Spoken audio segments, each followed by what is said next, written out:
পাবনা সেচ ও পল্লী উন্নয়ন প্রকল্প কৃষি উন্নয়নে এক যুগান্তকারী পদক্ষেপ। বাংলাদেশ একটি কৃষি প্রধান দেশ, যেখানে সেচ ব্যবস্থা কৃষি উৎপাদনের অন্যতম মূল চালিকা শক্তি। এদেশের কৃষির উন্নয়নে বিভিন্ন সেচ প্রকল্প গড়ে তোলা হয়েছে, যার মধ্যে পাবনা পল্লী উন্নয়ন ও সেচ প্রকল্প একটি উল্লেখযোগ্য নাম। এই প্রকল্প পাবনা জেলার কৃষকদের জন্য আশীর্বাদ স্বরূপ, কারণ এটি আধুনিক প্রযুক্তির মাধ্যমে কৃষি জমিতে সেচের প্রয়োজনীয় পানি সরবরাহ করে। এই প্রকল্পের প্রধান উৎস নদীর পানি, যা লিফট পাম্পের মাধ্যমে উত্তোলন করা হয়। উত্তোলিত পানি ইছামতি নদীতে প্রবাহিত করা হয়, যা প্রকল্পের মূল সেচ খাল হিসেবে কাজ করে।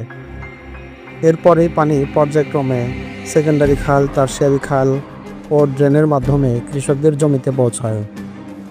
ফলে কৃষকরা সারা বছর সেচ সুবিধা পেয়ে থাকেন, যা ফসল উৎপাদনে গুরুত্বপূর্ণ ভূমিকা পালন করে।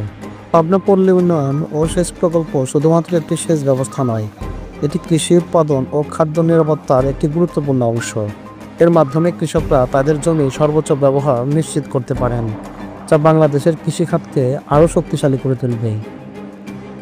এই সেচ খালগুলোতে যে সমস্ত ডাইক রয়েছে তা মূলত মাটির তৈরি এবং দীর্ঘদিন যাবৎ পুনর্বাসন প্রকল্প পাস না হওয়ায় ডাইকগুলো ক্রমশ দুর্বল, নানা গর্ত, খাদাখন্দ ইত্যাদি সমস্যায় জর্জরিত হয়ে আছে। প্রতি বছর মেরামত করে কোনো রকমে চলছে এই প্রকল্প। মেরামতের বাজেট স্বল্পতার কারণে ডাইকের সর্বত্র মেরামত করা সম্ভব হয় না, যার কারণে সেচ চলাকালীন ডাইকের বিভিন্ন অংশে আকস্মিকভাবে ভেঙে যায়। এতে করে ইরিগেশনের সাময়িক বাধাগ্রস্ত হলেও এর কিছুই করা থাকে না, কারণ বরাদ্দ যথার্থ পরিমাণ পাওয়া যায় না। যার কারণে পাবনা সেচ ও পল্লী উন্নয়ন প্রকল্পের মূল লক্ষ্য ও উদ্দেশ্য সম্পূর্ণভাবে বাস্তবতায় রূপ নিচ্ছে না।